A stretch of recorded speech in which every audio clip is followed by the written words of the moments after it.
إلهي يا متعالي ارحم حالي، إلهي يا متجلي ارحم ذلي، يا إلهي غيرك مالي.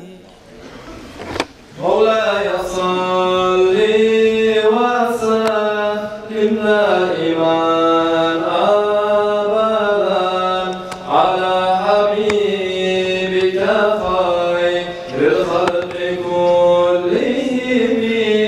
مولاي صل وسلم دائما أبدا على حبيبك خير الخلق كلهم.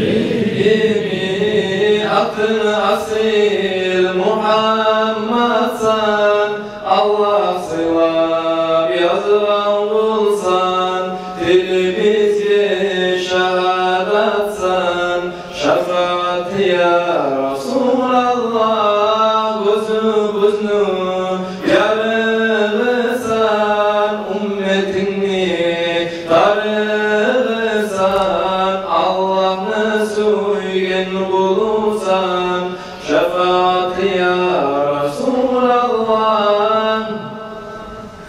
Yüreğimiz ni Muhammed'im imanısan, mu'min kullarını yanısan, şefaat ya Resulallah. Gözlerimiz ni Muhammed'im nuru sensin, var alanı iyi sensin, şefaat ya Resulallah. Mevla'ya salli ve sellim daiman abadan ala habibike hayril halqi kullihim. Tuğbe yüzüne geldin, bu dünyaya yanıp verdin, Allah'ını buyruğun ettin, şefaat ya Resulallah. Kullarını aylay seni yüzün, şekeri tahlidir sözün, ümmetine barat gözün, şefaat ya Resulallah.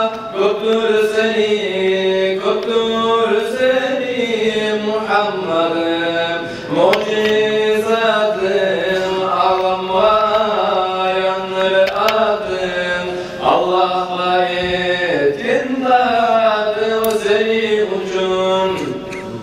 Seni uçun Muhammed'im, kurdu dünyanı, bilmeye borçluyuz onu. Sensin ümmetin nicane, altın taşlı giyer